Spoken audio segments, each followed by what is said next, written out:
Ya, bismillahirrahmanirrahim. Assalamualaikum warahmatullahi wabarakatuh. Waalaikumsalam. Waalaikumsalam warahmatullahi wabarakatuh. Kedengeran semua ya, suara saya? Alhamdulillah jelas Ustaz. Iya Ustadz. Ustaz. Oke. Bismillah, alhamdulillah, wassalatu wassalamu ala rasulillah. La haula wala quwata illa billah, amma ba'da. Anak-anakku, santriwan dan santriwati Ma'had Al-Jami'ah yang ya dimuliakan Allah Subhanahu wa taala. Sebelum kita taklim ya, sebagaimana biasa kita hadiah Fatihah dulu kepada Rasulullah Sallallahu Alaihi Wasallam, kemudian para sahabat, ya, para tabiin, tabiin, para ulama al-amilin, dan musannifin, dan ulama, para guru-guru kita khususnya, ya, kemudian orang tua kita semuanya, dengan bacaan Ummul Quran, Ridhaillah syafa'at Rasulullah sallallahu alaihi wasallam di hadhihi niyah. Al-Fatihah. A'udzu billahi minasyaitonir rajim. Bismillahirrahmanirrahim. Alhamdulillahirabbil alamin, arrahmanir rahim, maliki yaumiddin. Iyyaka na'budu wa iyyaka nasta'in. Ihdinas siratal mustaqim.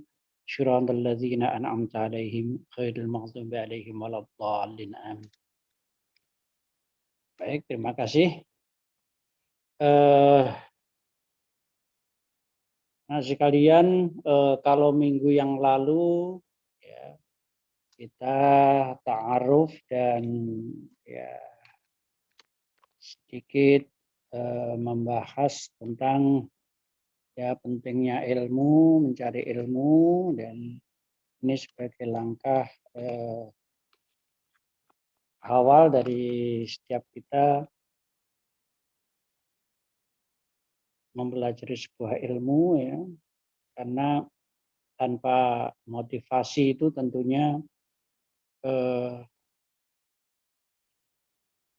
kita menjadi kurang semangat, sehingga perlu ya adanya motivasi itu. Ya, di dalam pertemuan kemarin kita sudah bahas itu pentingnya ilmu itu ya. Taklim itu ternyata nilainya sungguh sangat luar biasa, baik di sisi Allah Subhanahu wa taala maupun di mata manusia ya. Jadi ada dua derajat yang dapat diraih oleh seorang pencari ilmu ya. Kita ini yang mencari ilmu itu ya, di hadapan Allah Subhanahu wa taala dan di hadapan khalayak masyarakat, kita akan diangkat derajatnya yang sedemikian rupa itu. Nah itu ya, syukur, lagi-lagi kita selalu bersyukur dari Allah Subhanahu wa taala diberi kesempatan untuk bisa belajar ya, bisa belajar. Masih bisa diikuti ininya? Halo? Yes, Ustaz. Oh ya, masih ya? Yes, Ustaz. Ustadz. Ya. Takutnya udah putus di jalan. Ya, pada malam hari ini kita akan bahas masuk pada materi yaitu mazhab di dalam Islam, ya, mazhab. Ya, sebagaimana yang kita ketahui bahwa dalam semester ini kita akan membahas tentang apa itu mazhab dalam Islam. Nah, kemudian ya apa saja yang menjadi ruang lingkup dari pembahasan daripada mazhab ini, sehingga kita tahu persis kenapa dalam Islam itu kok ada mazhab. mengapa dia muncul, mazhab itu bisa terjadi, dan lalu bagaimana kita ya seharusnya bersikap dalam melihat perbedaan-perbedaan itu. Oke, karena itu nanti di dalam pertemuan ini saya ingin bahas tentang al-ikhtilaf ya, al-ikhtilaf itu apa perbedaan. Karena substansi daripada mazhab itu karena memang adanya sebuah perbedaan. Karena itu untuk pengantar ya dari sebelum masuk kepada mazhab itu sendiri ya perlu kita kenalkan kenapa sih ada ikhtilaf dan nyatanya ada mazhab yang berbeda ya. Itu yang perlu kita garis bawahi dalam pertemuan ini. Ya. Istilah mazhab itu kalau kita tulis dengan bahasa Arab kan asalnya kan zahaba ya. Zahaba apa itu artinya? Pergi ya. Zahaba ya zahabu mazhab ya. Ya, mazhab berarti apa menunjukkan tempat ya. Tempat pergi, tujuan ya. Ya di sana berarti sana arahnya ya ada kalau kita melihat di ensiklopedia itu ada bahwa mazhab itu dari sikut masdar mimi ya kata sifatnya dan isim makan ya kata yang menunjukkan tempat yang itu diambil dari fiil madhi zahaba ya zahaba yazhabu zahaban zuhuban mazhaban ya jadi mazhab di situ yang berarti pergi. Kata mazhab juga berarti ra'yu ya. Itu di dalam di dalam ensiklopedia itu ada ya penjelasan itu kita lihat dulu juga berarti ra'yu ya ra'yu. Kalau di dalam al-munjid fil lughah itu apa laush ma'luf itu tadi ya dari master tadi mazhaban tadi. Kemudian di dalam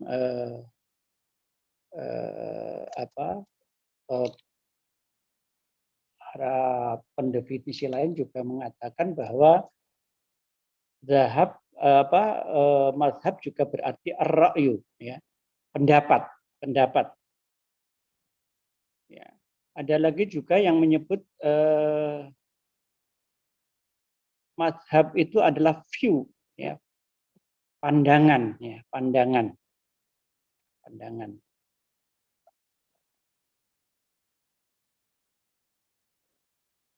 Pandangan itu juga ada dia kepercayaan, ideologi, doktrin, ajaran, paham dan aliran ya.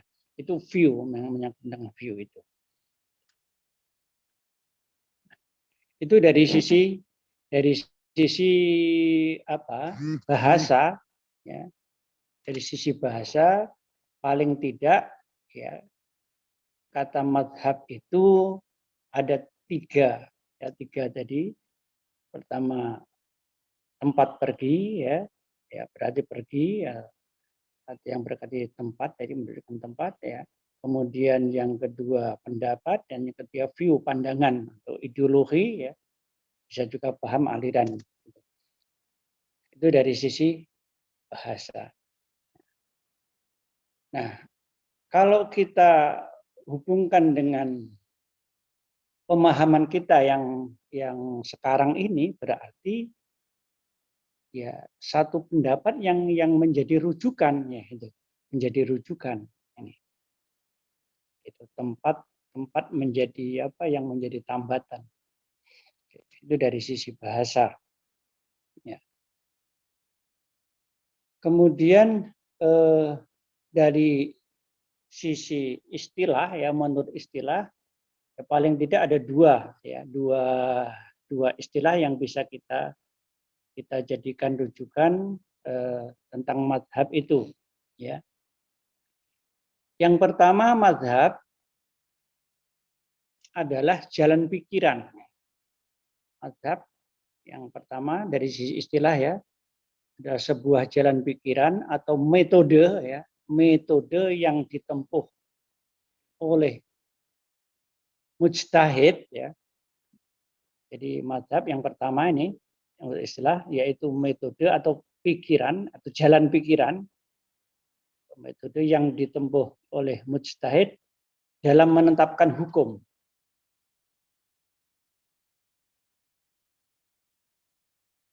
Dalam menetapkan hukum suatu peristiwa ya, berdasarkan Al-Quran dan Al-Hadis. Jadi mazhab itu juga berarti metode ya. Yang pertama yang ini menurut istilah ya. Mazhab juga dan menurut istilah adalah jalan pikiran atau metode yang ditempuh oleh seorang mujtahid dalam menetapkan hukum. Jadi metode menyangkut metodologinya. Berarti kalau kita hubungkan dengan konteks keilmuan, berarti itu larinya kepada usul fikih, ya. Usul fikihnya, ya, metodenya. Metode mencari hukum itu kan metodenya kan usul fikih kan. Ya, fikihnya itu adalah produk daripada proses ijtihad tadi. Ini. Itu yang kedua nanti ya. Jadi ini yang pertama ini dari istilah ini dia merujuk kepada metodologi. Ya, saya ulangi ya. Mazhab menurut istilah adalah jalan pikiran atau metode yang ditempuh oleh mujtahid ya dalam menetapkan hukum berdasarkan Al-Qur'an dan Al-Hadis. Itu yang pertama. Kemudian yang kedua, mazhab menurut istilah adalah fatwa. Ini. Fatwa atau pendapat seorang imam mujtahid. Saya ulangi. Yang kedua ya, mazhab adalah fatwa atau pendapat mujtahid ya, imam mujtahid tentang hukum suatu peristiwa yang diambil dari Al-Quran Al-Hadis. Nah, jadi kalau kita pahami dari dua istilah tadi ya, dua pengertian mazhab dari sisi istilahnya ya, terminologinya. Yang pertama tadi merujuk kepada metodologi kan itu kan. Metode. Yang kedua, karena dia sebuah pendapat atau fatwa, maka dia adalah sebuah produk daripada kegiatan ijtihad gitu. Jadi gini, untuk memahami istilah ini. Jadi ada seorang mujtahid, mujtahid itu adalah ulama yang beristihad. Ijtihad itu adalah badrul wus'i fi naili hukmin amalin bitariqil istinbat ya. Ijtihad itu adalah mencurahkan ya, satu pemikiran yang dalam ya, dengan menimbang-nimbang bitariqil istinbat ya, dengan istinbat ya, untuk melahirkan sebuah hukum. Nah, ya berijtihad itu kan ada caranya, ada metodenya, itu metodologinya, dan juga ada produknya, gitu kan. Ini. Jadi kembali kepada istilah pengertian istilah tadi, yang pertama merujuk kepada metodologi, ya. Yang namanya ketika kita bicara tentang metodologi berijtihad itu adalah usul fikih, ya kan. Yang kedua adalah merujuk kepada fatwa atau pendapatnya. Artinya apa? Produk dari ijtihad. Berarti apa? Fikihnya. Ini. Fikihnya. Oke. ini menyangkut pengertian ya. Kemudian dari dua pengertian tadi bisa disimpulkan bahwa mazhab adalah pokok pikiran ya, pokok pikiran ya, atau dasar ya, yang digunakan oleh imam mujtahid dalam memecahkan masalah atau mengistimbatkan hukum Islam. Ini ringkasannya ya. Jadi dari dua istilah tadi itu bisa dikemas lagi ya. Bisa dijadikan satu kalimat bahwa yang disebut dengan mazhab adalah ya pokok pikiran atau dasar ya, pokok pikiran atau dasar berarti menyangkut masalah metodologi tadi yang digunakan oleh imam mujtahid dalam memecahkan masalah hukum Islam.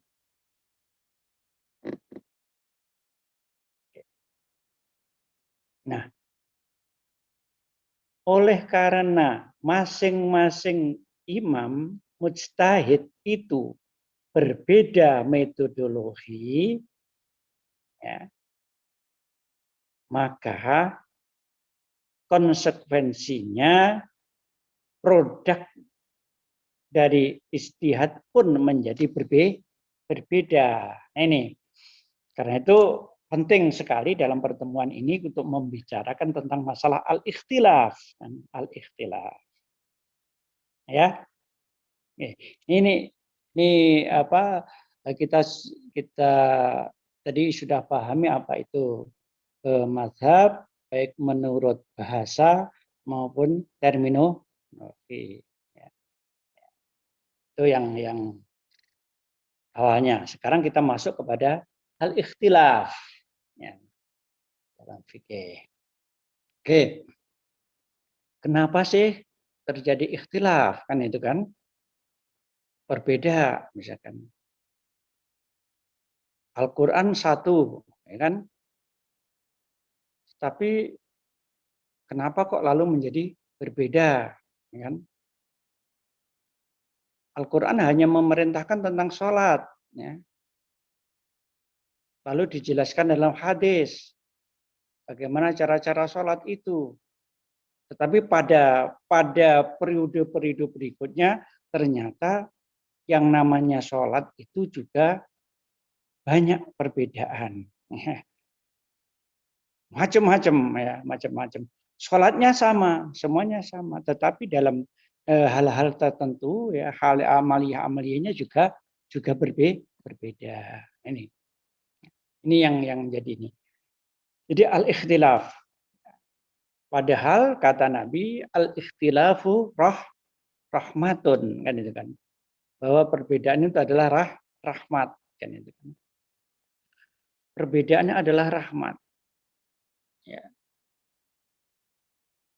Ini rahmat yang seperti apa kan ini yang perlu diinikan ya, yang perlu digali. Karena apa? Pada kenyataannya berbeda juga seringkali tidak menjadi rahmat kan itu. Lalu menjadi masalah kan itu kan. Ini. Tapi ya tentu yang menjadikan dasar bahwa berbeda adalah rahmat ini tentu adalah berbeda yang itu pada akhirnya memunculkan satu dinamika menuju satu kebaikan. Ini tentu yang dimaksud dari al-rahmah, sehingga rahmatnya itu kelihatan. Ya, tentu salah satu bentuk daripada rahmat itu adalah karena adanya perbedaan mazhab itu kan itu kan. Sehingga enak beribadah itu enak gitu loh. Tidak saling menyalahkan dan sebagainya ya. Itu salah satu di antara rahmat itu.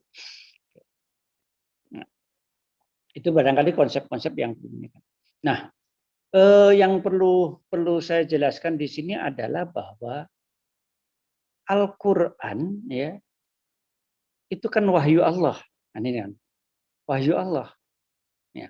Untuk memahami Al-Qur'an itu tentu perlu ya orang yang bisa memahami Al-Qur'an. Siapa itu? Ya, tentu pertama-tama yang menjadi rujukan adalah Rasulullah Shallallahu Alaihi Wasallam. Ini kuncinya.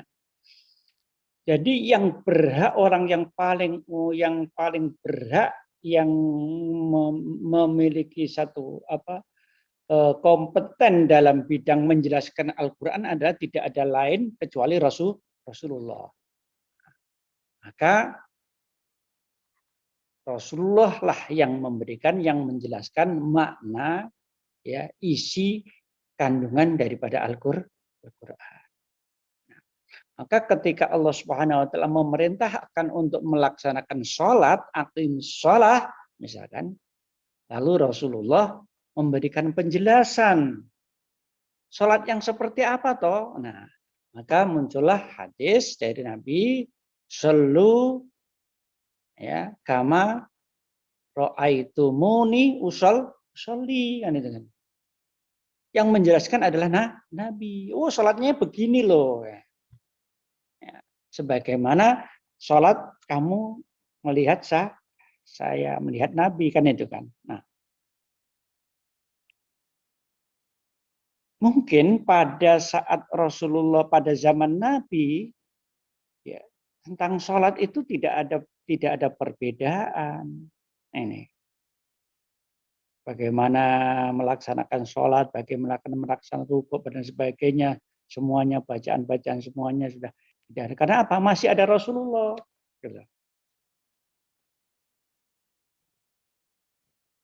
Dan sahabat kan banyak pada saat itu. Kemampuannya juga berbeda. Maka ketika dia menangkap sholat, ya tentu lalu sangat memungkinkan yang ditangkap, yang di screenshot ya kalau sekarang, yang di screenshot oleh para sahabat itu juga berbeda. Ketika dia motret sholatnya Rasulullah. Nah, dari situ saja sudah kelihatan bahwa ternyata ya berbeda itu adalah karakter daripada manusia, sunatullah kan itu kan. Berbeda itu adalah sunatullah, nggak bisa, nggak mungkin kalau nggak berbeda kan begitu. Ini yang penting perlu kita garis bawahi dalam masalah perbedaan ini. Oke. Nah, ya pada zaman sahabat saja sudah mulai perbedaan, apalagi di dalam setelah tabiin, setelah Islam berkembang kemana-mana, ya apalagi sekarang ini. Jadi semakin banyak perbedaan-perbedaannya itu. Nah, okay. Selanjutnya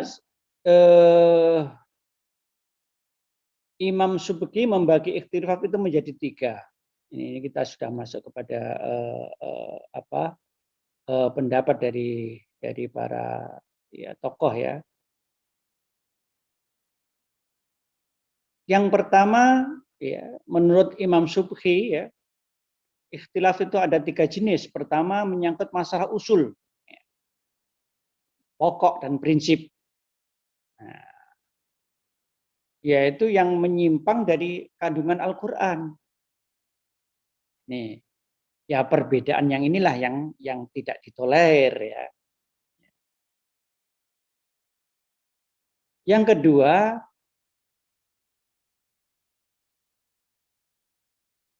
menyangkut perselisihan pendapat dan peperangan yang bisa menjadi haram, tidak menginginkan kemaslahatan.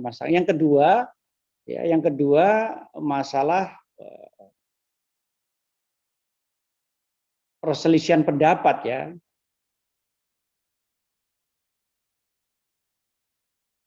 Ini menurut Subki. Kemudian yang ketiga masalah furu'. Ini sebenarnya sih yang kedua ini hanya sisipan yang intinya sih sebenarnya hanya dua, yaitu masalah furu' dan usul ya, furu' dan usul. Subhi ya. Nah, ada lagi yang membedakan ya. Di sini ada Profesor Dr. Minhajuddin ya. Ada dua ya. Dia membagi ikhtilaf tadi ada dua. Yang pertama ikhtilaf dalam kepastian nas dan kualitasnya. Ya. Bagaimana kualitas nas itu ya. Yang kedua ikhtilaf dalam pemahaman nas dan hikmahnya. Kita ya lalu saja. Nah, kita lanjut aja ke masalah perselisihan ulama yang masalah furu' ini. Ini karena mengapa ini kita percepat? Ini masalah furu' ini justru yang menjadi inti ya, menjadi perbedaan di antara para ulama. Ini yang ini. Menyangkut masalah furu' ini ya, perbedaan masalah furu' ini ternyata bukan hanya sekarang saja ya. Pada zaman Rasulullah mungkin tidak pernah terjadi ya. Kalaupun ada perbedaan atau ikhtilaf itu sudah selesai ya. Karena apa? Masih ada Rasulullah. Karena kalau ada problem perbedaan di kalangan para sahabat dalam masalah pemahaman terhadap Islam ya, itu langsung dibawa kepada Rasulullah. Banyak kasus-kasus yang terjadi ya pada zaman Rasulullah masih hidup ya.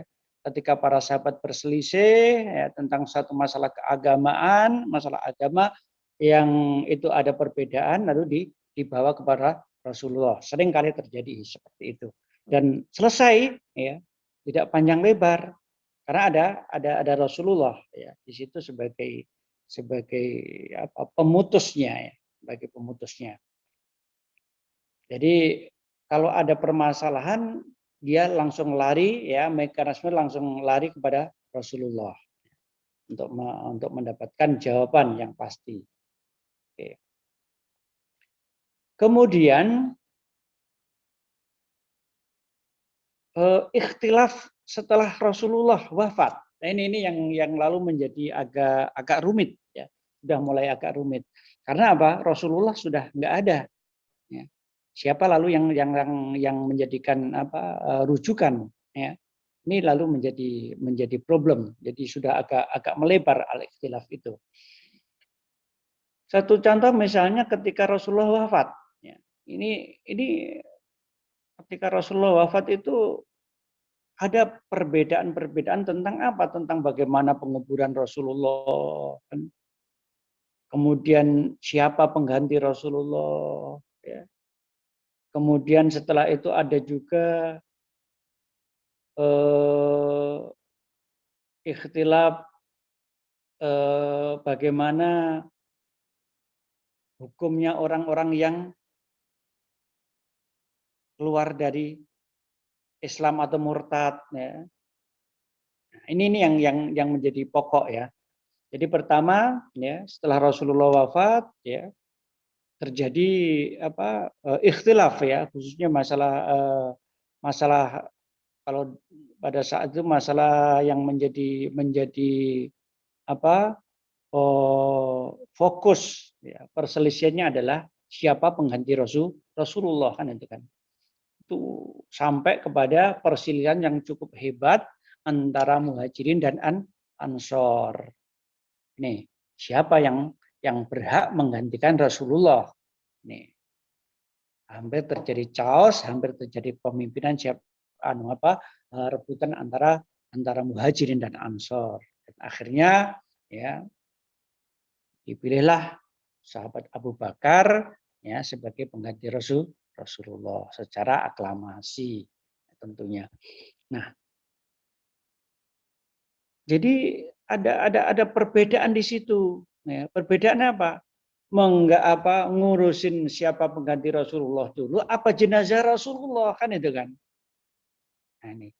Tapi pada saat itu sepakat ya para sahabat untuk menyelesaikan masalah itu pengganti Rasulullah, bukan jenazah Rasulullah kan itu kan. Ini sudah terjadi istihad kan? Istihad. Istihad di kalangan para sahabat yang mendahulukan masalah khilafahnya ya, pengganti Rasulullahnya daripada pemakaman Rasulullah. Ini terjadi perbedaan. Tapi lagi-lagi bisa diselesaikan dengan kesepakatan oleh para sahabat pada saat itu. Dan menentukan penggantinya pun juga kesepakatan ya pada saat itu. Kita ingat dengan sejarah misalnya bagaimana proses terjadinya benturan atau ya pergolakan pada saat itu begitu intensnya antara Muhajirin dan Ansor sampai pecah ya. Muhajirin mau ngangkat pemimpin dari orang Muhajirin, Ansor juga mau ngangkat orang Ansor. Akhirnya datanglah Umar, ya datanglah Abu Bakar yang membawa misalkan hadis yang cukup terkenal, misalkan Al-A'immah min Quraisy kan, bahwa pemimpin itu dari Quraisy. Nah, ya, kebetulan ya, yang meriwayatkan hadis itu adalah Abu Bakar, dan Abu Bakar adalah sahabat yang paling ditakuti, paling dipercaya ya oleh pada masa saat itu ya, maka tidak ada satupun orang yang membantah daripada hadis itu ya. Akhirnya jatuhlah tangan kepemimpinan ya dialihkan kepada Abu Bakar As-Siddiq. Ya, tentu dengan kesepakatan. Itu yang terjadi ikhtilaf. Kemudian ada satu peristiwa juga pada zaman sahabat yang cukup ya pada masa sahabat Abu Bakar kan itu kan. Pada saat itu kan banyak ya orang-orang Islam ya yang dulunya masuk Islam lalu dia mengaku menjadi nabi kan itu. Rasul-rasul palsu, nabi palsu ya, nabi palsu pada saat itu pada munculannya. Dan banyak yang murtad, ya, banyak yang keluar dari Islam pada saat itu.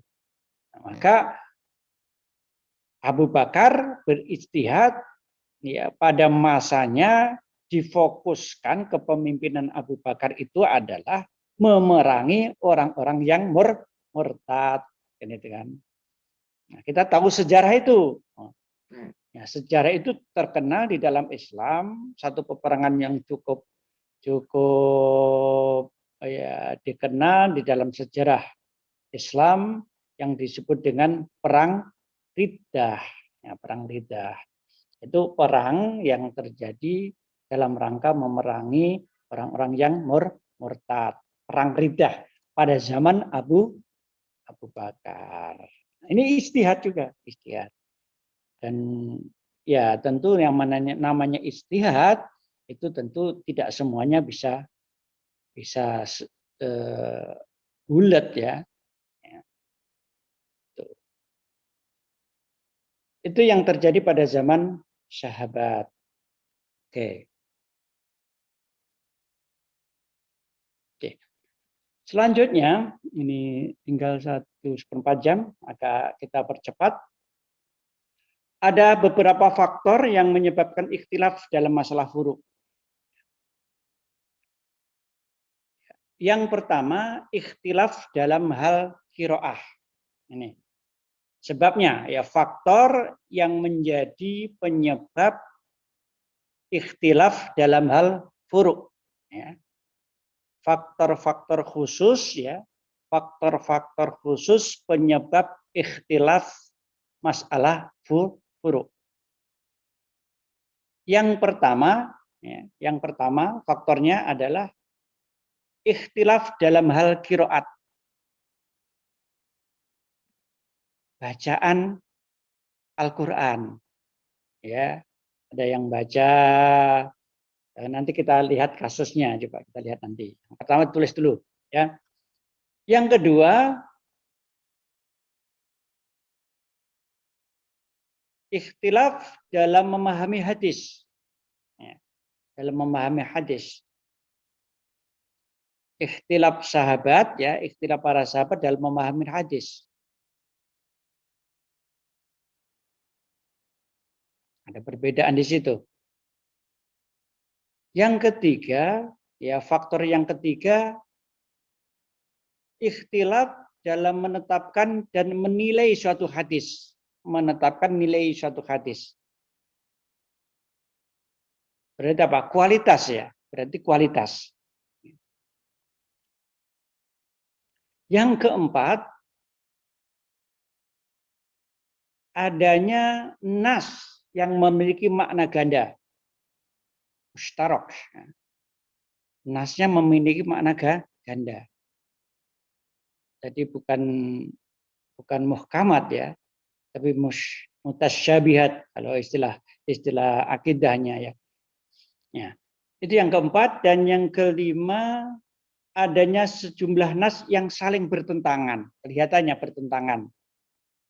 Ta'arud ya, ta'arudin nas ya, ta'arudin nas. Yang terakhir adanya kasus-kasus tertentu yang tidak ada nasnya. Dicari di nas nggak ada, di sini nggak ada kan itu kan. Maka ya perlu upaya untuk beristihad. Jadi paling tidak ada berapa faktor itu? 1, 2, 3, 4, 5, 6. Ya, 6 faktor ya yang menjadi penyebab adanya ikhtilaful sahabi. Oke. Kita lanjutkan. Nah, sekarang kita coba lihat ikhtilaf ya.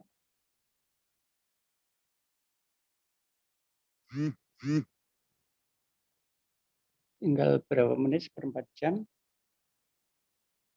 Oke, kita ambil contoh saja ikhtilaf dalam yang pertama tadi apa? Yang pertama tadi ikhtilaf dalam hal qiraat ya, dalam hal qiraat. Kita lihat di sini kita lihat contohnya dalam hal membaca surat Al-Maidah 5 ya, Al-Maidah ayat 56 ya, tentang wudu ya, tentang wudu. Nah, ketika membaca ya ayyuhalladzina amanu idza qumtum ila sholati faghsilu wujuhakum wa aydiyakum ilal marafiqi wamsahu biru'usikum wa arjulakum ilal ka. Ada yang wa arjulakum wa arjuli. Nah, ini yang ada ya, ada 2 qiraah yang nah, ini tentu konsekuensinya kepada makna ya, makna. Nih. Yang satunya mengatakan itu adalah membasuh dan yang satunya adalah mengusap. Cuma itu ada 2 perbedaan itu. Nah, ini buktinya ya bahwa perbedaan faktor perbedaan itu justru adanya perbedaan cara membaca Al-Qur'an. Ya. Kan banyak itu ya, saya nggak paham itu ya kalau ini masalah qiraah, ada qiraah sab'ah ya. Qiraah sab'ah ya, nggak tahu yang di Indonesia ini ya. Ya. Tapi itu masih berlaku dan itu dibenarkan, masih dibenarkan selama bacaan qiraah itu ada standarnya tadi, qiraah sab'ah tadi ya. Selain itu sudah bukan standar lagi ya, di luar itu ya. Itu yang qiraah yang sah. Itu yang kasus pertama, ya, kemudian para sahabat dalam memahami hadis. Ini tentu ya berbeda kemampuan para sahabat, ya. Kemudian dari sisi kedekatannya, ya. kan ada sahabat kan banyak itu. Ada yang selalu mendampingi Rasulullah kan itu kan. Maka yang banyak yang mengeluarkan hadis kan Siti Aisyah kan itu kan. Karena memang istrinya kan itu kan. Banyak sekali hadis yang dikeluarkan oleh beliau. Dan nah ini ada perbedaan dalam memahami hadis itu tentu berbeda para sahabat. Itu rasional lah ya. Yang kedua,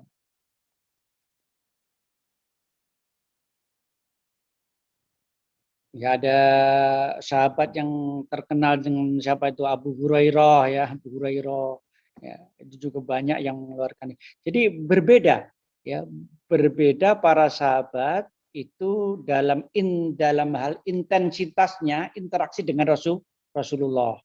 Maka ya wajar kalau itu ada terjadi perbedaan. Jangankan begitu, sholat jamaah saja kan berbeda kan ya.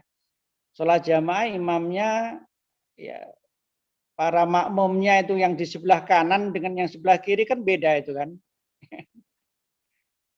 Ya mungkin yang dekat dengan imam dia bisa melihat ketika ngacungkan jari itu diputer-puter kan itu kan.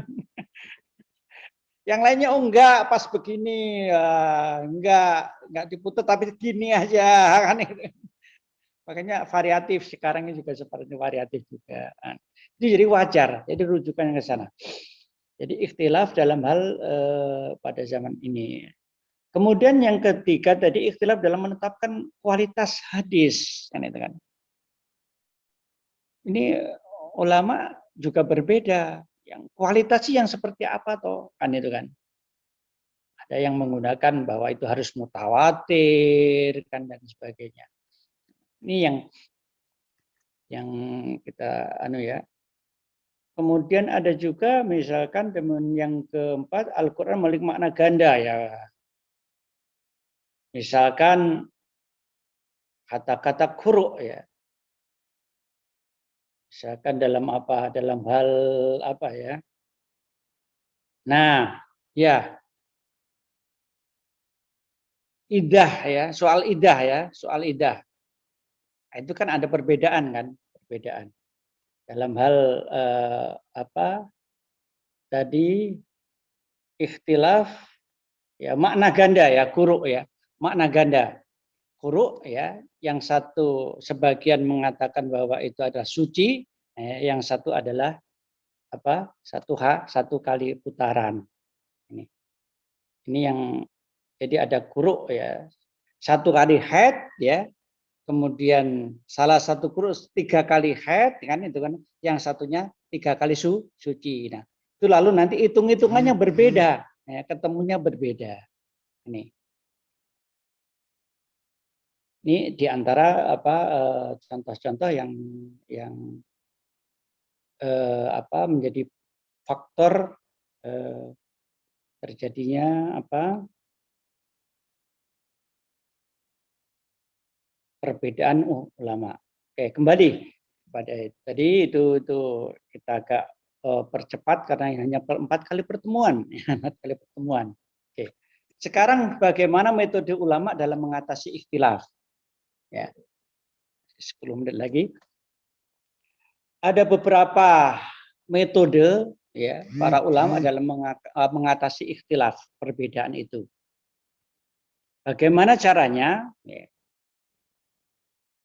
Yang pertama, ya, dalam mengatasi ikhtilaf ini ulama menggunakan metode at-tarjih. Tarjih.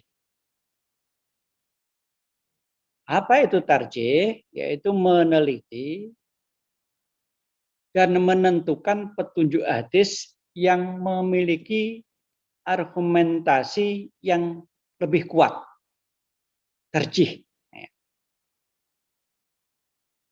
Jadi diteliti kalau ada masalah diteliti. Ya. Mana ini hadis yang paling kalau ada perbedaan ya, kalau ada perbedaan. Mana ini diteliti lagi, ya, ditarjih ya. Sehingga dia sampai menemukan mana argumentasi yang kuat ya, landasan. Ya. Jadi menimbang-nimbang lalu menetapkan. Lalu kita pilih ya yang lebih kuat argumentasinya. Nah, jadi at-tarjih yang metode pertama ya, kalau ada ikhtilaf dalam mengatasi itu pertama adalah dengan menggunakan at-tarjih. Yang kedua dengan metode al-jam'u. Al-jam'u. Apa al-jam'u itu apa? Mengkompromikan ya, mengkompromikan jamak ya. Ya, mengkompromikan. Jadi ada dua hadis yang tampak bertentangan tadi ya. Dikompromikan.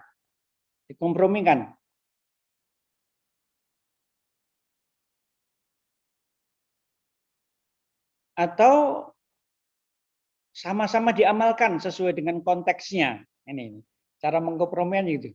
Jadi sama-sama diamalkan, tapi juga lihat konteksnya. Konteksnya seperti apa? Ini metodenya al-jam'u. Ini yang penting itu aja. Jadi kita pahami bahwa itulah cara ulama dalam mengatasi problem perbedaan al-ikhtilaf. At-tarjih al-jam'u. Yang keempat adalah dengan cara tiga ya. Ya, maaf, tiga. Nasih wal mansuh ya. Nasih wal mansuh. Jadi ada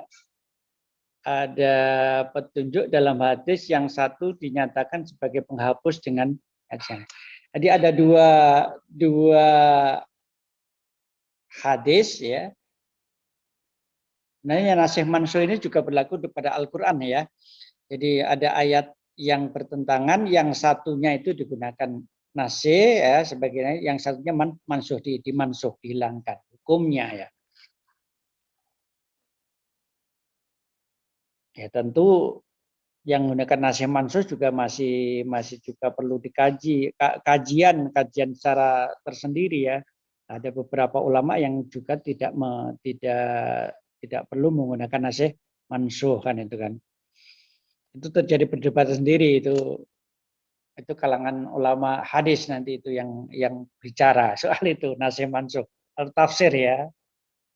Kalau antum yang dari prodi tafsir hadis ya itu nanti didalamin di situ ya, nasih mansuh ya. Kenapa sih Al-Qur'an ini ada kebenarannya tidak diragukan lagi, tapi kok harus dimansuhkan, harus dihilangkan nanti kan. Gitu. Jadi perdebatan di situ nasih mansuh. Hanya itu masih debatable. Tapi ini ulama cara memahami teks seperti itu ya. Itu yang ketiga. Jadi yang ketiga itu adalah nasih wal mansuh. Yang keempat adalah tauqif. Bukan taufik loh ya. Kalau taufik, Kang Taufiknya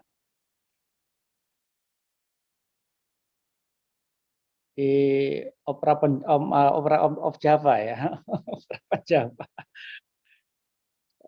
Tauqif ya, tauqif itu Al-Qur'an sifatnya tauqifi. Ya sudah begitu gitu. Ya artinya tauqif itu waqaf ya, waqaf berhenti, biarin aja dulu kan itu kan. Jadi menunggu sampai ada petunjuk atau dalil lain yang dapat menjernihkan dan menyelesaikan pertentangan. Jadi ya diem dulu, udah mantok gitu. Katanya ini metode yang terakhir ini, memang sudah susah di ini kan, ya udah kita tauqif dulu deh gitu. Ya. Artinya ada metode yang masih disisakan yang belum diselesaikan oleh para ulama ini. Karena apa? Ada keraguan, ada ini kan. Jadi kalau yang 3 poin ya, 3 metode tadi memang sudah fix ya, sudah fix. Meskipun ada beberapa yang berbeda ya. Jadi metodenya dengan pertama ada at-tarjih, al-jam'u, ya, kemudian nasikh wal mansukh, ya. Yang keempat adalah tauqif, ya. Itu yang perlu kita pahami dalam pertemuan ini, bahwa mazhab itu adalah satu rujukan, ya, yang tadi ada dua komponen. Yang pertama tentang metodologinya, dan yang kedua tentang apa, produk dari ijtihad. Jadi hubungannya dengan ijtihad, ya. Jadi ijtihad tadi yang pertama metodologinya, kemudian yang kedua adalah produknya, ya. Dan itu semuanya menjadi mazhab, ya, menjadi rujukan, ya, rujukan tadi dari sisi bahasa. Nah, kenapa itu kita bicara tentang ikhtilaf? Karena memang substansinya adalah adanya perbedaan tadi, perbedaan, ya. Karena menelurkan sebuah memahami Al-Qur'an itu ada metodenya, ya. Ya, lalu ada produknya. Nah, produknya berbeda ketika metodenya juga berbeda. Maka masing-masing ulama itu menggunakan metode berbeda, ya. Nanti dilihat nanti Imam Syafi'i metode apa, kan? Kemudian Hambali ini seperti apa? Nanti akan terlihat di pertemuan terakhir, ya. Nanti di sana akan nampak, ya, sedikit ada perbedaannya. Sehingga lahir produk ijtihadnya juga berbeda. Ya, makanya mazhab itu. Jadi saya kira itu yang perlu kita pahami dalam pertemuan ini. Jadi ada beberapa faktor yang menjadi penyebab ikhtilaf, dan bagaimana cara ulama mengatasi ikhtilaf. Ya. Saya kira itu poin penting dalam pertemuan ini. Mudah-mudahan bermanfaat, ya.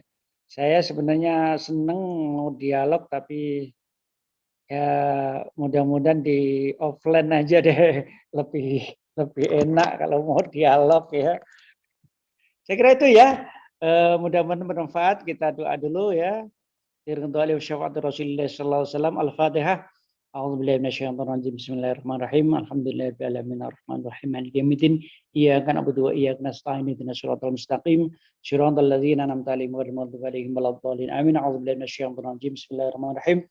Hamdas syakirin, hamdan na'imin, hamdan yuafi ni'amahu wa yukafi mazidah.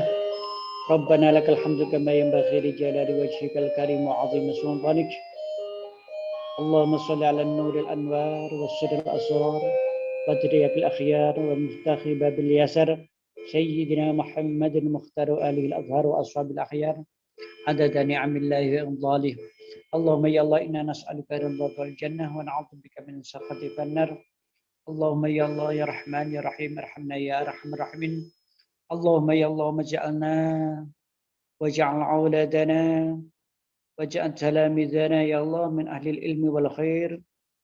Waftah alaina futuhal arifin bi hikmatika wa ansur alaina rahmatika ya arhamar rahimin. Ya Allah ya muyassir kullu mu'asir, yassir lana umurana fid dunya wa akhirati ya Allah. Yassir lana umurana wa umura talamidana ya Allah min ahli ya Allah في الدنيا وآخرة يا الله. ربنا اغفر لنا ولوالدينا وارحمهما كما ربيانا صغارا. اللهم صل علينا إنك أنت التواب الرحيم. ربنا ظلمنا أنفسنا ولم تغفر لنا وترحمنا لنكونن من الخاسرين. ربنا آتنا في الدنيا حسنة وفي الآخرة حسنة وقنا عذاب النار. سبحانك ربك رب العزة عما يصفون وسلام على المرسلين والحمد لله رب العالمين. Terima kasih semuanya. Ada berapa orang yang hadir hari ini? Alhamdulillah sampai 50 orang, Ustaz. Alhamdulillah. Sempat direkam tadi screenshot apa-apa? Direkam, Ya. Ustaz. Ya. Kapan-kapan saya